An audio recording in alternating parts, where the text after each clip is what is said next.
자, 오늘의 제목은 16번째 강의죠. 요한계시록 16번째. 이름하여 일곱 영과 24장로는 무엇인가? 일곱 영과 24장로는 무엇인가? 어떤 분이 이게 재미있을 것 같다고 제보를 하셨어요. 왜 이거는 얘기 안 하냐? 그래서 본문은 요한계시록 4장입니다. 요한계시록 4장 4절입니다. 4절, 5절.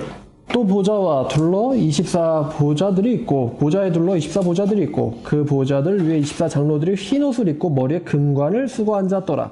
보좌로부터 번개와 음성과 우레소리가 나고 보좌 앞에 켠 등불 7이 있으니 이는 하나님의 7영이라. 자, 이 말씀이 있습니다. 자, 여러분 4절에 7영이 나옵니까? 24장로가 나옵니까? 7영이 나와요? 24장로가 나와요? 24장로가 나오죠? 그 다음에 5절에 뭐가 나옵니까? 7영이 나오는데 왜 제목을 7영을 먼저 꺼냈을까? 그러니까 원래의 제목은 24장로와 7영은 무엇인가 인데요. 7영을 먼저 꺼낸 이유는 7영이 하나님이시기 때문에 그렇습니다. 그러니까 24장로는요, 피조물이죠. 하나님이 아니에요. 근데 7영은 하나님이시기 때문에 순서상 제가 앞으로 꺼내버렸어요. 그래서 7영부터 여러분에게 먼저 설명을 드려야 될 것 같습니다. 7영이라는 말이 나오는 구절이 요한계시록에 4개가 있는데 하나가 1장 4절입니다.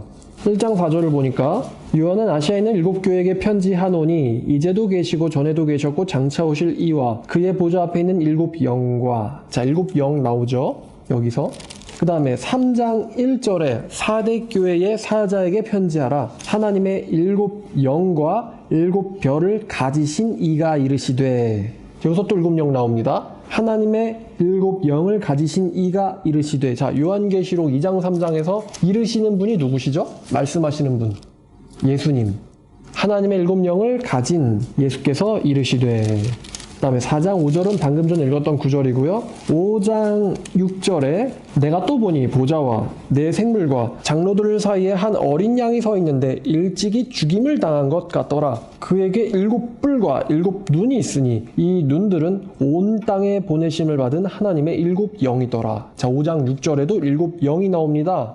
자, 그러면 왜 7영으로 표시가 됐을까? 이 7영을 1장 4절에서는 이제 인사할 때 썼고 3장 1절에는 7영을 가지신 예수가 이르시되, 그 다음에 4장 5절에서는 하나님의 7영이라 그러고 등불이 있으니, 그 다음에 5장 6절에서는 온 땅에 보내심을 받은 하나님의 7영이라 그랬어요. 자, 스가랴를 좀 보아야 될 필요가 있습니다. 7영이라는 개념을 사도 요한이 어디서 가져오냐면은 스가랴에서 가지고 옵니다. 이 7영의 개념은요, 요한계시록에서 처음 등장하지 않습니다. 바로 구약인 스가랴에서 먼저 등장합니다. 스가랴는요, 맨 마지막 성경 말라기 앞에 있습니다. 스가랴 4장을 보면 4장 1절부터 10절까지입니다. 천사가 내게 묻되 네가 무엇을 보느냐? 내가 대답하여 내가 보니 순금 등잔대가 있는데 그 위에는 기름 그릇이 있고 그 기름 그릇 위에 7 등잔이 있으며 그 기름 그릇 위에 있는 등잔을 위해서 7 관이 있고 그 등잔대 곁에 2 감람나무가 있는데 하나는 그 기름 그릇 오른쪽에 있고 하나는 그 왼쪽에 있나이다 하고 내게 말하는 천사에게 물어 이르되 내 주여 이것들이 무엇이나이까 하니 내게 말하는 천사가 대답하여 이르되 네가 이것들이 무엇인지 알지 못하느냐 하므로 내가 대답하되 내 주여 내가 알지 못하나이다 하니 그가 내게 대답하여 이르되 여호와께서 스룹바벨에게 하신 말씀이 이러하니라. 만군의 여호와께서 이르시되 이는 힘으로 되지 아니하며 능력으로 되지 아니하고 오직 나의 영으로 되느니라. 큰 산아 네가 무엇이냐? 네가 스룹바벨 앞에서 평지가 되리라. 그가 머릿돌을 내놓을 때 무리가 외치기를 은총이 그에게 있을지어다 하리라 하셨고 여호와의 말씀이 또 내게 임하여 이르시되 스룹바벨의 손이 이 성전의 기초를 놓았은즉 그의 손이 또한 그 일을 마치리라 하셨으니 만군의 여호와께서 나를 너에게 보내신 줄을 네가 알리라. 자, 이 스가랴 선지자에게 어떤 말씀을 하시냐면은 지금 스가랴 선지자에게 어떤 환상을 보여주고 계시거든요. 어떤 환상이냐면 이게 성전의, 정확하게는 좀 성막에 대한 환상입니다. 성막. 2절에 보니까 순금 등잔대가 있고 기름 그릇이 있고 또 7 등잔이 있다 그랬잖아요. 그럼 이 순금 등잔, 7 금잔은 뭐냐면요, 성소에서 성소를 비치던 7 금촛대를 지금 말하고 있는 겁니다. 여러분이 좀 상상을 해야 돼요. 여러분 성막에는 성소와 지성소가 있죠. 그럼 지성소에는 빛이 없습니다. 지성소에는 하나님의 임재 그 자체가 빛입니다. 근데 성소에는 빛이 있는데 그 빛이 계속해서 그 제사장들에 의해서 불이 꺼지지 않고 타야 되는데 그 꺼지지 않고 불을 타게 만든 게 바로 일곱 금촛대입니다. 근데 이 일곱 금촛대 환상을 보여주시면서 도대체 이 성소를 비추는 일곱 금촛대가 무엇이냐 그랬더니 스가랴 4장 10절에 작은 일의 날이라고 멸시하는 자가 누구냐 사람들이 스룹바벨의 손에 다림줄이 있음을 보고 기뻐하리라. 이 일곱은 온 세상에 두루 다니는 여호와의 눈이라 그랬어요. 이 일곱 등잔은 뭐냐면 온 세상에 두루 다니는 여호와의 눈이다. 자, 그럼 이 일곱 등잔의 역할은 성소를 비춥니다. 제사장들이 그 안에서 일을 할 수 있도록 성소를 비추되 그 빛이 끊임없이 나야 합니다. 그리고 그 불을 가지고 제사를 드리죠. 여러분 혹시 기억나요? 요한복음에서 예수님이 이런 말을 했어요. 하나님은 영이시니 그에게 예배하는 자마다 뭐와 뭐로 나가야 된다 그랬죠? 신령과 진정으로 예배할지니라 그랬습니다. 자, 그럼 하나님이 영적인 분이시기 때문에 예배를 뭘로 받으시냐? 바로 성령을 통해서만 받으십니다. 성령을 통해서. 그래서 구약의 제단에 제물을 살을 때 무슨 불을 가져와요? 아무 불이나 되나요? 안 됩니다. 여호와께서 명하신 불로만 제사를 드릴 수 있습니다. 그럼 그 인간의 불이 무엇이? 인간의 열정으로 하나님이 제사를 받으시냐? 아니라는 거예요. 하나님은 하나님께서 명하신 불로만 제사를 받으십니다. 지금 여기서 불이 무엇을 상징하냐면은 영을 상징하는데 하나님께서는 인간의 영을 안 받아요. 하나님께서는 성령으로 예배를 드리는 자들의 제사를 받으십니다. 그래서 이 일곱 등잔대에 타고 있는 불은요 성령을 가리키는데 여기서 보니까 온 땅에 보내심을 받은 여호와의 눈이라고 했어요. 눈이라고 했고 요한계시록 5장 6절에서는 눈이라고 하신 부분을 자, 이 눈들은 온 땅에 보내심을 받은 하나님의 일곱 영이라고 얘기했습니다. 그러니까 눈에 대한 환상, 의미, 계시를 풀어주시는 거죠. 의미를 풀어주시는 거예요. 그러니까 그 온 땅에 다니는 여호와 일곱 눈이다. 자, 이 눈이 누구에게 있습니까? 어린 양에게 있습니다. 이 어린 양에게 일곱 눈이 있으니 자, 근데 아까 요한계시록 3장 1절에서는 이 일곱 영을 가지신 분께서 이르시되 자, 예수께서 일곱 영을 가지셨다라고 말씀하셨습니다. 그러면서 그 영에 대해서 뭐라고 말을 하냐면 하나님의 일곱 영이라고 얘기를 합니다. 자, 그러면 여러분들께서 혹시 요한계시록 숫자의 비밀이라는 그 강의를 들으셨다면 일곱이라는 숫자가 무엇을 의미하는지를 아실 거예요. 일곱이 무엇을 의미합니까? 완전하다라는 의미가 있습니다. 완전하다. 그럼 이 완전하다는 의미에서 또 어떤 개념이 나오냐면 충만하다라는 개념이 또 나오는 거예요. 충만하다. 자, 여기서 충만하다. 그럼 하나님이 온 땅을 보시고 감찰하시는데 정말 못 보시는 곳이 없을 정도로 충만하다는 거예요. 그러니까 이 일곱이라는 숫자는 하나님께서 온 땅을 감찰하시는 것에 대해서 하나님의 전지하심을 나타내고요. 그러므로 일곱 영은 하나님의 전지하신 성령님을 가리킵니다. 답이 나왔죠? 일곱 영이 뭐라고요? 하나님의 성령이다. 온 세상을, 피조물들을 감찰하시는 하나님의 성령이시다. 고린도전서 2장 10절을 보면은 이런 말씀이 있습니다. 오직 하나님이 성령으로 이것을 우리에게 보이셨으니 성령은 모든 것, 곧 하나님의 깊은 것까지도 통달하시느니라. 성령은 하나님의 깊은 것까지도 뭐 한다고요? 통달하신다. 성령께서는 하나님의 깊은 것까지도 통달하신다. 다시 말하면 성령께서는 전지하시다는 겁니다. 전지하신다. 전지하시다는 거예요. 성령님은요, 전지하신 성령님은 성경에 여러 말로 표현이 됩니다. 로마서 8장을 보면요. 로마서 8장 9절을 보면 이거를 교호적이라고 말합니다. 우리들은 교호적이라는 건요. 한 가지를 가리킬 때 여러 단어를 씀으로써 그걸 표현하는 거예요. 그러니까 우리가 이제 자동차라고도 할 수 있고 차라고도 할 수도 있잖아요. 기차라고도 할 수 있고 또 열차라고도 하잖아요. 교호적인 사용이거든요, 이게. 마찬가지입니다. 로마서 8장 9절을 보니까 만일 너희 속에 하나님의 영이 거하시면 여기서 하나님의 영이 무엇이라고요? 성령. 만일 너희 속에 하나님의 영이 거하시면 너희가 육신에 있지 아니하고 영에 있나니 누구든지 그리스도의 영이 없으면 그리스도의 사람이 아니니라 그랬습니다. 자, 처음에는 너희에게 하나님의 영이 거하시면이라고 말을 했고요. 그 다음에는 그리스도의 영이 없으면이라고 말을 했습니다. 그러니까 하나님의 영을 뭐라고 표현하고 있죠? 하나님의 영을 그리스도의 영으로 표현하고 있습니다. 그러면서 또 11절을 보니까 예수를 죽은 자 가운데서 살리신 이의 영이 너희 안에 거하시면, 자, 예수를 죽은 자 가운데서 살리신 이가 누구시죠? 성부 하나님입니다. 다시 말하면 하나님의 영이 너희 안에 거하시면, 자, 그러니까 그리스도의 영과 하나님의 영을 지금 교호적으로 사용하고 있어요. 그러니까 우리 안에 그리스도의 영도 따로 있고 성령도 따로 있고 이런 게 아니라 하나님의 영을요, 성령이라고도 표현하는 하나님의 영을 그리스도의 영, 하나님의 영, 성령 이렇게 교호적으로 표현합니다. 특별히 요한복음에서는 보혜사로도 표현했습니다. 보혜사. 그래서 하나님의 영이 너희 안에 거하시면 그리스도 예수를 죽은 자 가운데서 살리신 하나님께서 너희 안에 거하시는 하나님의 영으로 말미암아 너희의 죽을 몸도 살리시리라 라고 말씀하셨습니다.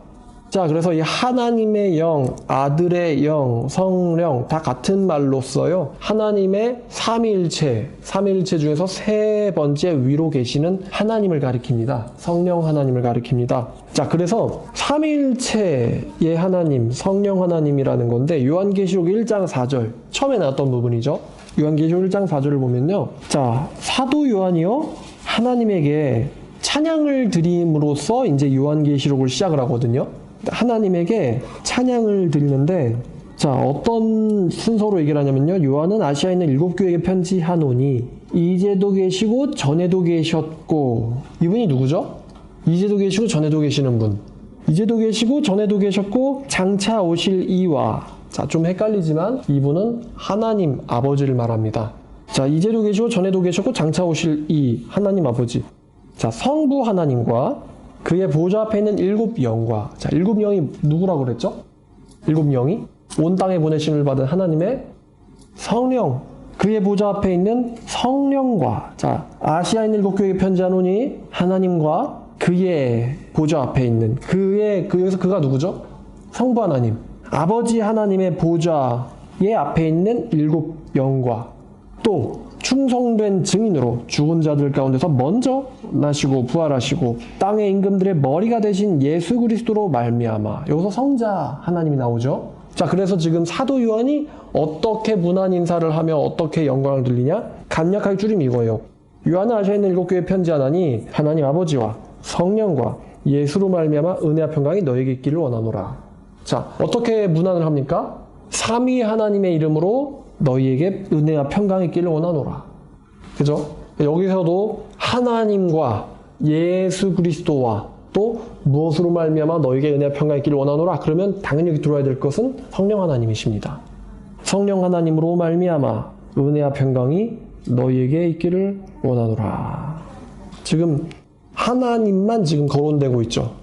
자, 그러면은 원래는 우리가 얘기할 때 성부, 성자, 성령입니다. 성부, 성자, 성령의 순서로 이름을 부르는데 지금 여기서는요 성부, 성령, 성자 순서로 지금 이름을 부르고 있습니다. 왜 그러냐면요, 제가 봤을 때 이래요. 이 5절 중반절부터 보면은 이제 하반절이죠. 5절 하반절부터 보면은 우리를 사랑하사 그의 피로, 그의 피란 죽음을 말하는 겁니다. 친히 본인이 죽으심으로 말미암아 우리 죄로부터 우리를 해방하시고 그의 아버지 하나님을 위하여 우리를 나라와 제사장으로 삼으신 그분에게 영광과 능력이 세세토록 있기를 원하노라. 볼지어다 그분이 구름 타고 오시리라. 각 사람의 눈이 그를 보겠고. 자, 그분이 누구예요? 예수 그리스도입니다. 지금 사도 요한은 예수 그리스도의 공로를 찬양하고 있어요. 그렇기 때문에 예수 그리스도의 공로를 찬양하기에 적당한 순서가 성부, 성령, 성자 순서로 문안 인사를 하는 거예요. 성자를 맨 마지막으로 뺀 이유는 이분의 공로를 지금 이어서 찬양을 하기 위해서인 것 같습니다. 그래서 예수에게 영광과 능력이 영원히 있기를 원하노라. 아멘. 이렇게 1장 6절에서 끝나는 것이죠. 자, 이 그리스도에게 요한계시록 3장 1절 말씀 보하셨던 것처럼 성령께서 그리스도를 보내시고 또 이제 그리스도께서 7영을 가지고 계시다라는 표현을 쓰고 있죠. 요한계시록 3장 1절에서. 자, 결론입니다. 온 세상을 감찰하는 하나님의 7눈, 다시 말하면 전지한 하나님의 성령을 이제 이렇게 표현하는 이유는, 자, 하나님께서 모르시는 불의가 있어요. 하나님께서 온 세상에 불의와 정의, 정의, 그리고 핍박과 위로, 보상에 대해서 하나도 누락이 있을 수 없다. 모르시는 분이 아니시기에 누락이 있을 수가 없다라는 하나님의 의지를 보여줍니다. 우리에게. 하나님의 성령께서 모르시는 것이 있다면은 불의한 자도 넘어갈 것이고 정의로운 자도 상을 받지 못하고 넘어갈 것이고 핍박을 하는 자들의 죄도 넘어가질 것이고 핍박을 당하는 자들에게 와야 할 마땅한 보상도 넘어갈 거거든요. 근데 온 세상에 보내심을 받은 하나님의 7 영이시다. 그럼 이분은 모르시는 게 있다 없다? 없다는 거예요. 심지어 하나님의 깊은 것까지도 통달하시는 분이시기 때문에 성령 하나님에게 있어서 모르시는 것은 없다는 거죠. 이러한 개념들은 핍박 가운데 있는 요한계시록 성도들에게 주어지기 정말 좋은 말씀인 것 같습니다. 왜냐하면 우리가 이렇게 핍박당하고 있는데 하나님 모르시면 어떡해요? 그죠? 우리를 핍박하고 있는 저 나쁜 사람들, 이제 앞으로 나오겠지만 원수를 언제 갚아주냐 이렇게 통탄을 하는데 그 울부짖음을 여호와께서 모르시면 어떡해요? 근데 그 분은 모든 것을 모르실 수, 어떠한 거라도 모르실 수 없는 분이라는 것이 온 세상에 보내심을 받은 하나님의 7 영이라는 거죠. 7 영. 자, 하나님은 아십니다. God knows.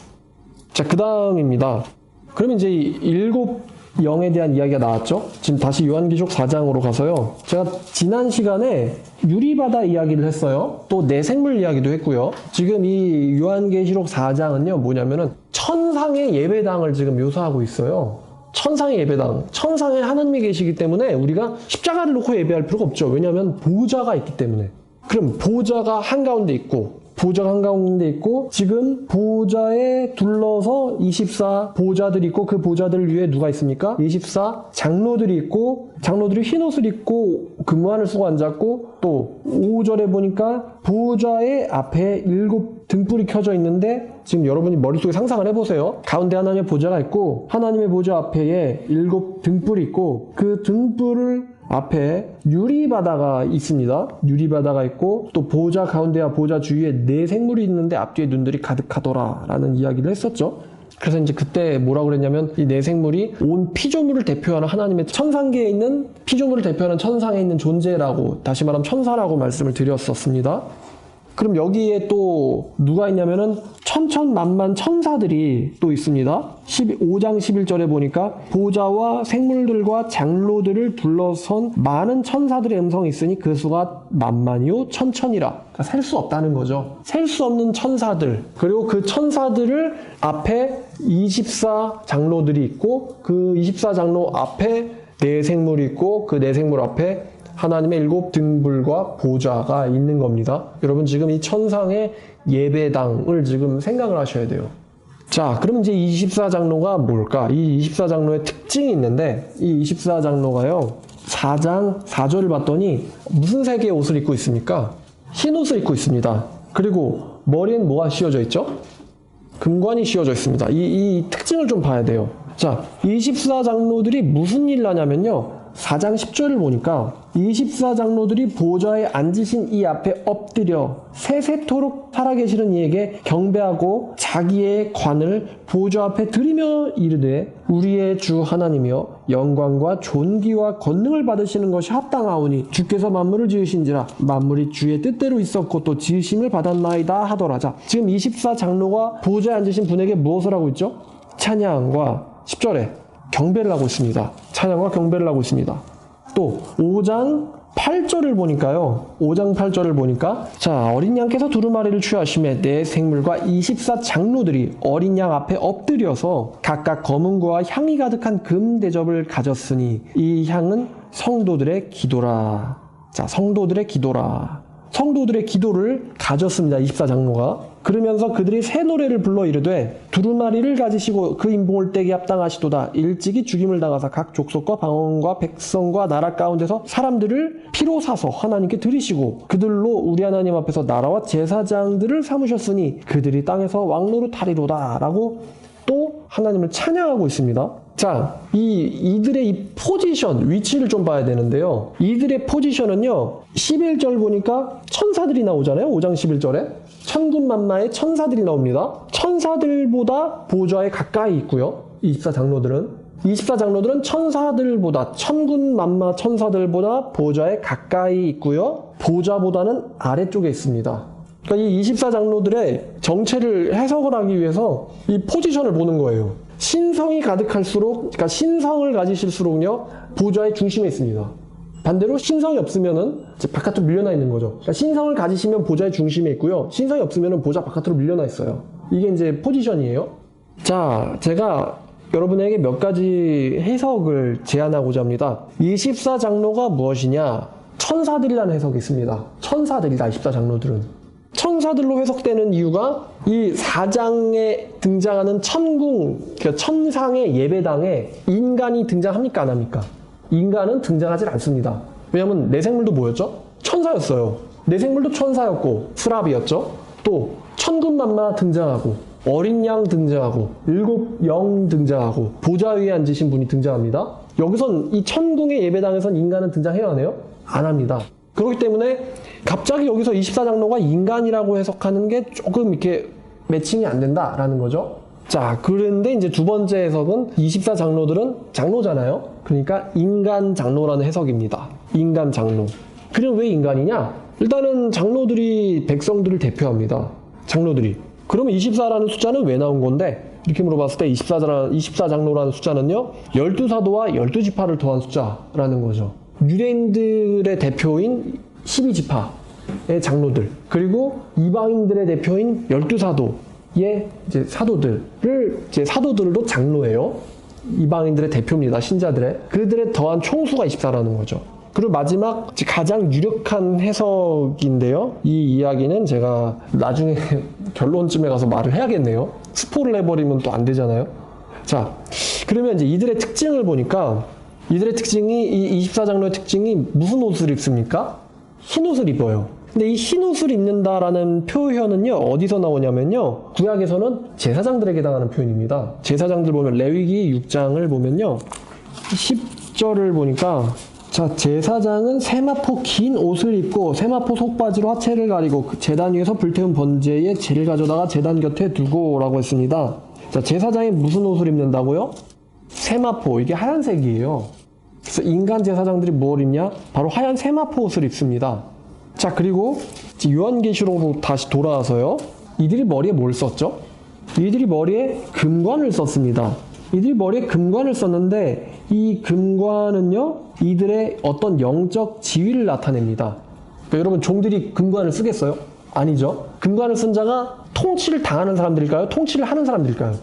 통치를 당하는 사람들이에요? 하는 사람들이에요? 하는 사람들이죠. 자, 그러면 요한계시록에서 나타난 이 흰옷과 금관에 대한 이야기를 좀 찾아보면요, 요한계시록 7장 13절 4절을 보니까요, 장로 중 하나가 응답하여 나에게 이르되 이 흰옷을 입은 자들이 누구며 또 어디서 왔느냐? 지금 여기서 흰옷 입은 자들이 나옵니다. 그랬더니 이 사도 요한이 내가 말하기를 내 주여 당신이 아시나이다 하니, 장로가 나에게 말하기를 이 사람들은 큰 환난에서 나온 사람들인데, 이 큰 환난에서 구원을 받은 사람들인데, 이 사람들이 어린 양의 피에다가 자기의 옷을 씻어가지고 희게 하였다 그랬습니다. 어린 양의 피로 자기의 옷을 씻었다. 여러분, 어린 양의 피로 자기의, 제가 여러분 제 옛날 설교 뒤져보면요, 찾아보시면은 제가 옷이 뭘까? 라는 제목으로 설교를 한 적이 있어요. 옷이 뭐냐면요, 성도들의 행실을 말합니다. 성도들의 행실. 그럼 여러분, 더러운 옷이면은 정의로운 사람, 불의한 사람, 불의한 사람. 깨끗한 옷이면은 정의로운 사람. 그러면 그 예복을 가지고 있다, 예복을 갖춰 입고 있다는 건 이 사람들의 행함이 하나님이 보셨을 때에 합당하다라는 거예요. 그럼 예복이 없다, 벌거벗었다, 그럼 그 사람들의 삶과 행함이 하나님이 보셨을 때 합당치 않다라는 겁니다. 그럼 우리의 옷이 굉장히 더러운 옷인데, 이 더러운 옷을 누가 씻겨주시냐? 바로 어린 양 예수 그리스도가 씻겨주십니다. 예수 그리스도가 우리의 옷을 씻겨서 하얗게 만들어주셨어요. 그래서 옷의 정체는 바로 그리스도 자신입니다. 그리스도 자신. 그래서 이들이 자기의 삶을, 혹은 자기의 영성을, 삶이라고 하는 게 제일 좋겠죠. 이들이 자기의 옷을 어린 양의 피로 씻어가지고 하얗게 만들었다 그래요. 그럼 이들이 지금 피로 씻겼다라는 건 이들이 뭘 받은 거예요? 속죄. 속죄함을 받은 겁니다. 속죄함을 받은 자들, 그러니까 이 흰옷을 입은 무리들은 누구를 가리키냐? 예수님에 의해서 속죄를 받은 자들, 다시 말하면은 성도들을 가리킵니다. 성도들. 자, 그럼 성도들이 무슨 색 옷을 입고 있어요? 흰옷을 입고 있어요. 그리고 7장 9절을 봤더니 이들이 종려가지를 들고 나와가지고 보좌 앞에 서서 어린 양 앞에 서서 큰 소리로 외쳐 이르되, 어린 양을 뭐라고 외치냐면은 구원이 보좌에 앉으신 우리 하나님과 어린 양께 있도다 라고 하나님과 어린 양을 막 찬송을 합니다. 종려나무는 승리의 상징입니다. 마치 예수께서 최후에 입성하실 때 어린애들이 호산나 호산나 하면서 외친 것 같죠? 종려나무 들고 나오면서. 자, 그래서 흰옷 입은 자들이 누구냐? 요한계시록에서는요, 하얀 옷을 입고 나온 자들이 다 성도를 가리킵니다. 요한계시록 19장에서도 그녀에게 빛나고 깨끗한 옷을 입게 허락하셨는데 그 옷이 뭐냐면 성도들의 옳은 행실이다, 이렇게 표현을 합니다. 자, 그러면은 이제 금관은 무엇이냐? 이 금관은 아니지만 요한계시록 2장에서 하나님께서 우리에게 관을 약속하시는 장면이 나옵니다. 요한계시록 2장 10절을 보니까 요한계시록 2장 10절에 너는 장차 받을 고난을 두려워하지 말라. 볼지어다. 마귀가 장차 너희 가운데서 몇 사람을 오게 던져 시험을 받게 하리니 너희가 10일 동안 환난 받으리라. 너는 죽도록 상징해라. 너는 죽도록 충성해라. 그러면은 내가 생명의 면류관을 너에게 주리라 그랬어요. 이 면류관은요, 언제 제가 이것도 설명드렸었죠. 면류관은 승리의 상징입니다. 월계관으로도 표현되죠. 그러면서 동시에 이 관은요, 통치로도 상징됩니다. 통치. 자, 그럼 결론입니다. 이 흰옷은요, 속죄함을 받은 성도들의 삶을 나타내고 또 구약에서는 제사장들이 입는 옷이고요. 이 관이라는 건 이들의 영적 지위를 나타내고 요한계시록을 보니까 승리를 한 성도들에게 주어지는 보상입니다. 또, 자, 이 요한계시록 3장 21절을 보니까 볼지어다 이렇게 말씀하세요. 이기는 그에게는 내가 내 보좌에 함께 앉게 하여 주기를 내가 이기고 아버지 보좌에 함께 앉은 것 같이 하리라. 이기는 자에게 보좌에 앉을 권세를 주겠다라고 말씀하셨어요. 또 2장 26절을 보니까 이기는 자와 끝까지 내 일을 지키는 그에게는 만국을 다스리는 권세를 주리니. 권세, 뭐 할 권세요? 만국을 다스리는, 다시 말하면요, 만국을 통치할 권세를 주겠다.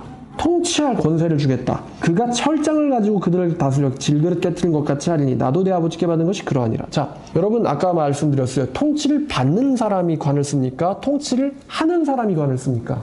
하는 사람이 관을 쓰죠. 자, 그럼 24장로들은요, 흰옷을 입고 머리에 금관을 쓰고 있습니다. 다시 말하면 이들은 통치를 받는 자들입니까? 통치를 하는 사람들입니까? 통치를 하는 사람들입니다. 근데 또 이들이 4장 10절을 봤더니 자기의 관을요, 어디다 드립니까? 자기의 관을 보좌 앞에 세세토록 살아계신 이에게 경배하면서 자기의 관을 보좌 앞에다 드리면서 말을 합니다. 자, 이 말은요, 이들의 통치권이 어떤 이유로 말미암아 자기들에게 왔다는 거예요? 누구 때문에? 바로 보좌에 앉으신 이와 어린 양 때문에 자기들에게 통치권이 왔다는 거예요. 그러니까 누구에게 경배합니까? 보좌에 앉으신 이에게 경배를 하면서 그분에게 뭘 드려요? 내 관을 드리는 거예요. 왜? 내가 이렇게 다스릴 수 있는 권세가 누구로부터 왔으니까? 하나님으로부터. 어린 양으로부터 왔으니까. 그래서 이제 이들이 이렇게 찬양을 하는 거죠. 그들이 이제 5장 9절에 그들이 새 노래를 불러 이르되 두루마리를 가지시고 인복을 떼기 합당하시도다. 일찍이 죽임을 당하사 각 족속과 방언과 백성과 나라 가운데서 사람들을 피로 사서 하나님께 드리시고 그들로 우리 하나님 앞에서 나라와 제사장들을 삼으셨으니 그들이 땅에서 왕노릇하리로다 하는 노래를 부릅니다. 자, 결론입니다. 결론.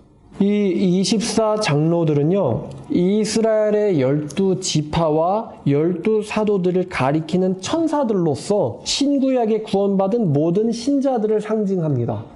대표합니다. 여러분, 천사가 지상에 있는 어떤 자들을 대표한다라는 개념은 여러분들이 일곱 교회에 대한 설명 들으실 때 이미 배우셨습니다. 그죠? 에베소 교회의 천사, 사자에게 편지하라. 그러면 지금 천사를 혼내고 계신 겁니까? 아니면 에베소 교회를 의인화시켜서 그 의인화된 천사에게 지금 너는 무엇을 잘했지만 무엇을 못했다. 그러므로 회개하라. 그렇게 말씀하고 계신 겁니까? 지금 천사를 혼내는 것도 아니고 그렇다고 교회라는 건물에게 하는 말도 아니고 잘 보면은 의인화된 하나의 인격적 존재에게 얘기를 하시는데 그게 바로 천사에게 얘기해라. 천사에게 편지해라. 이렇게 말씀하셨거든요. 그래서 이 24장로들이란 천사들로서 이스라엘 12지파와 12사도들을 대표하고 있는 상징적 존재들로 보는 것이 합당합니다. 왜냐하면은 이들은 어린 양을 통해서 흰옷을 씻김을 받은, 그러니까 씻김받은 흰옷을 입은 자들이고 통치권을 갖고 있는 자들입니다. 이긴 자들에게 주어지는 통치권을 갖고 있고 그들은 언제든지 어린 양과 여호와 하나님께 자기들의 그 관을 내어놓을 준비가 되어 있는 자들입니다. 내어놓을 준비가 되어 있는 자들입니다. 그리고 이들이 어떤 일을 하냐면은 아까 여호와를 경배하며 또 여호와께 경배하게 하는 일을 합니다. 경배를 하게 하는 일을 하고 또 보니까 성도들의 뭐를 갖고 있죠? 기도를 하나님께 전달하는 역할을 하고 있습니다. 성도들의 기도를 하나님께 전달하는 역할을 하고 있습니다. 이들의 그러니까 사역이 두 가지예요. 경배하고 중보하는 겁니다. 경배하고 중보 및 기도를 하고 있는 거예요. 그러니까 성도들과 하나님 사이에서 이들을 대표하면서 대신 하나님께 경배를 하고 금관을 내놓고 또 향을 드리고 있죠. 향을 드리고 있죠. 기도를 하고 있죠. 금관을 내어놓죠. 대신 경배하고 있죠. 지금 이 배경에는 인간이 없는데. 그래서 이 24장로는 우리 구원받은 모든 사람들을 전부 대표하고 있는 거죠. 신약 시대에 구원받은 사람들과 구약 시대에 구원받은 사람들을 모두 대표하고 있는 거예요. 그래서 이스라엘 12지파와 12사도들의 연합입니다. 자, 그래서 결론입니다. 여러분, 내생물은 무엇을 대표한다 그랬죠? 피조물을 대표하는 천사입니다. 내생물은. 모든 지구상에 있는 피조물들을 대표하는 천사가 바로 내생물입니다. 그럼 24장로는 무엇을 대표한다고요? 모든 인간들을 대표하고 있는 천사입니다. 모든 인간들을 대표합니다. 저는 여기서 이제 24장로들이 자기의 관을 보좌에게 드리며 말을 한다는 것이 참 은혜롭고 참 감동스럽습니다. 여러분들은 금관 쓰셨습니까? 그 누가 주신 금관이죠? 누가 주신 금관이에요? 장로들이 자기가 만들었을까요? 자기가 쓰려고? 아니죠. 통치의 상징이라고 그랬어요. 누가 통치권을 주셨죠, 우리에게? 어린 양과 보좌에 앉으신 분에게. 우리를 그의 피로 사서 하나님 아버지 나라에서 하나님의 아버지 앞에서 나라와 제사장으로 삼으셨으니 영광이 그에게 영원히 있기를 원하나이다. 이렇게 고백을 하죠, 사도 요한이. 그러니까 그 금관 주님이 주셨습니다. 그러니까 그 금관이 마땅히 누구에게로 돌아가야 될 권세입니까? 하나님께로 돌아가야 될 권세입니다. 다들 이렇게 요즘은 보면 다들 올라가고 싶어 하지 않습니까? 다들 올라가서 남들을 짓밟고 위에서 아래로 남들에게 뭔가 이렇게 막 호령을 하고 지시대로 하고 그러고 싶어 해요. 근데 이 요한계시록에 등장하는 이긴 자들을 대표하는 24장로들은 그러니까 장로니까 이긴 자들 중에서도 뛰어난 사람들 아니겠습니까? 근데 그들은 자기의 금관을 내가 너희 좀 다스려야지 이렇게 얘기합니까? 아니죠. 모든 영광을 누구에게 드리고 있나요? 보좌에 앉으신 분에게 모든 영광을 돌리고 있습니다. 하나도 눈꼽만큼도 우리가 했다, 내가 잘났다 이런 표현을 하나도 안 쓰고요. 전부 다 보면 지금 요한계시록 4장 10절을 보니까 영원토록 살아계신 이에게 경배하며 자기의 관을 보좌 앞에 드리며 이르되 하는 말이 하나님께서 영광과 존귀와 권능을 받으시는 것이 합당하다라고 하면서 자기의 관을 내놓습니다. 그리고 요한계시록도 5장 9절과 10절을 보니까 그들이 새 노래를 불러 이르되 이 24장로들이 어린 양을 찬양하며 어린 양께서 두루마리를 가지시고 인봉을 떼시기에 합당하시도다. 이분이 각 족속과 방언과 백성과 나라 가운데 사람들을 자기의 피로 사서 하나님께 드리셨고 자기들을 사셨고 피값으로 또 그들로 우리 하나님 앞에서 나라와 제사장들을 삼으셨으니 그들이 땅에서 왕노릇 하리로다. 이 왕노릇의 상징이죠. 금관이라는 게. 그러니까 그들을 나라와 제사장으로 삼으신 분에게 영광을 돌리는 것이 당연한 것 같아요. 자, 여러분에게 묻겠습니다. 여러분은 금관 쓰셨습니까? 그럼 여러분은 그 금관 쓰셨다면 그 금관을 어떻게 쓰실 겁니까? 앞으로 여러분들이 왕이 되어 만국을 통치하실 때 그 금관을 어떻게 쓰겠습니까? 아니면 이 장로들처럼 하나님께 그 금관을 양보하며 영광을 돌리며 경배를 하며 어린 양에게 찬송을 드리겠습니까? 참 훌륭하신 이제 신앙을 갖고 계시죠? 24장로들은. 여러분 어때요? 여러분도 이렇게 24장로님들처럼 보좌에 앉은 분에게 금관을 드리며 어린 양을 찬송할 수 있게 했습니까? 왠지 저는 천국 가면은 그래도 내가 이런 일 했는데 이런 말 막 할 수 있을 것 같아가지고 감히 금관 못 드릴 것 같아요. 내가 이것 때문에 여기까지 왔다 이거지. 근데 이 모습을 보니까 정말 단 눈꼽만큼도 자기 의의를 자랑하지 않습니다. 24장로들은. 눈꼽만큼도 내가 땅에서 얼마나 참았는지 아느냐? 이런 말을 하지 않습니다. 오직 어린 양만을 찬양합니다. 어린 양만을. 보좌에 앉으신 분만을 찬양하고 있어요. 얼마나 겸손하면은 장로들인데 자랑도 좀 할 법한데 교회 가면 장로님들이 그래도 내가 교회를 위해서 이런 얘기를 하시잖아요. 근데 여기 계신 장로님들은 어린 양만을 높인다 이거죠. 우리의 신앙의 모본이 되는 분입니다. 마치도록 하겠습니다. 여러분들도 이런 멋있는 신앙을 본보기로 따라가셨으면 좋겠어요. 감사합니다.